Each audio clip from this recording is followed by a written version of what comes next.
About 2 years ago, I took a trip to Africa, specifically the country Zambia.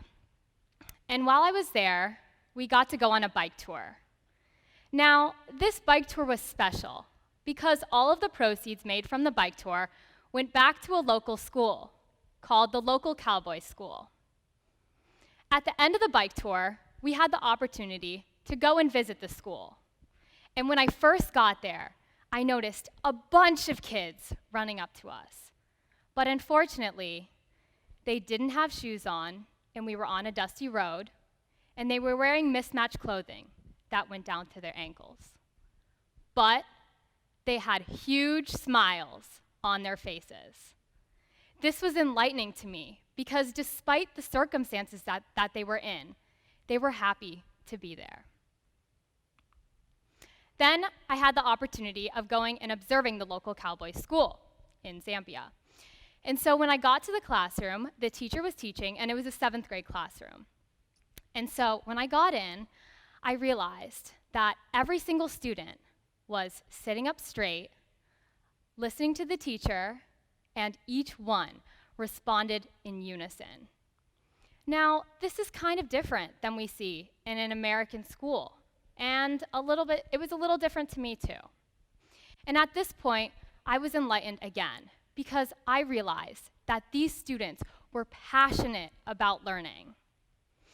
And they wanted to be there. They wanted to be in school learning something new. So after visiting the school, I decided I wanted to bring awareness about education in underdeveloped countries because I was passionate about it. Now, how does this pertain to you? By definition, community service is the act of participating in the community because you enjoy helping others and improving the community.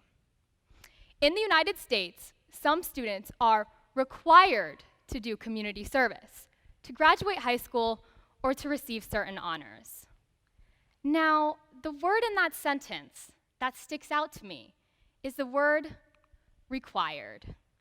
Required sounds so forced and so harsh when community service should be genuine and selfless.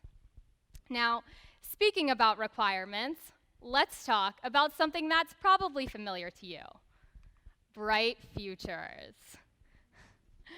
Now, for those of you who don't know what Bright Futures is, it is essentially a way for all Florida students to get their college paid for as long as they go to an in-state Florida public school. However, there is a requirement, and that's 100 community service hours.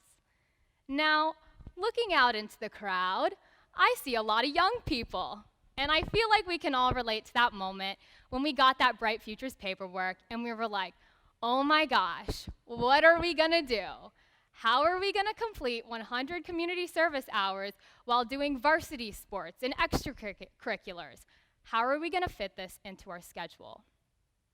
Personally, I feel that Bright Futures gives a bad rap to community service, and that's because Bright Futures makes community service a requirement, and students are no longer able to devote their passionate time to the things they want to do.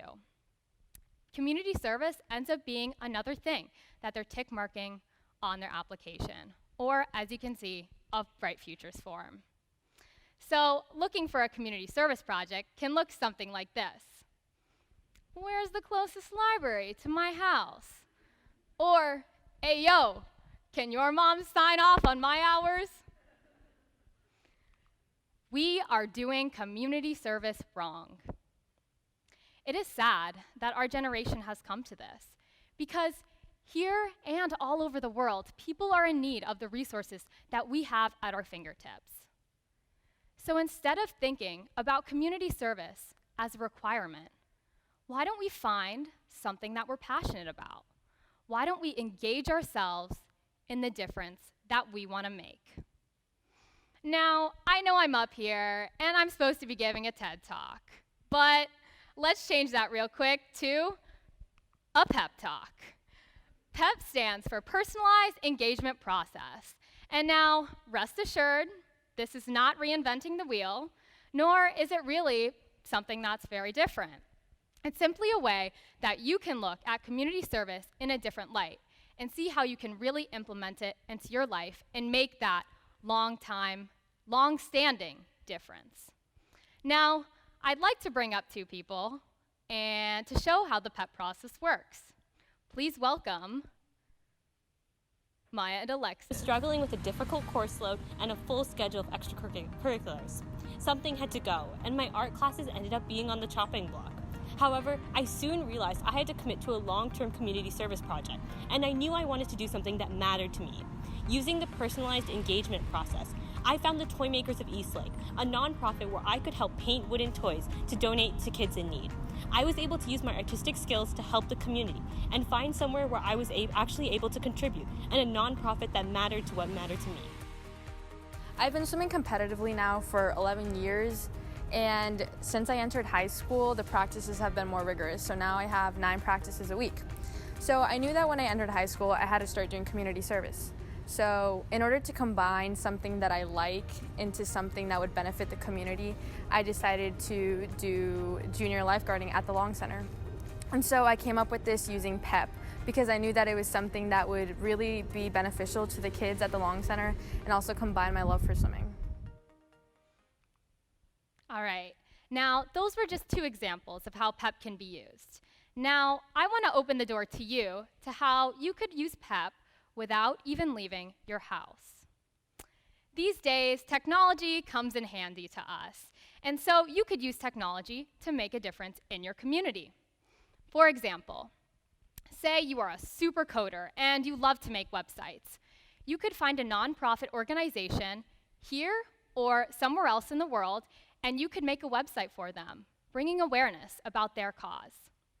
Or let's talk about student activism and teen activism, which we see often on social media platforms such as Instagram, Facebook, Twitter, and Snapchat. This is a really important form of communication that communicates to the entire world and brings awareness to issues that are very important. And in the process of engaging with other students around the world, you link up and make connections, making a long-standing impact.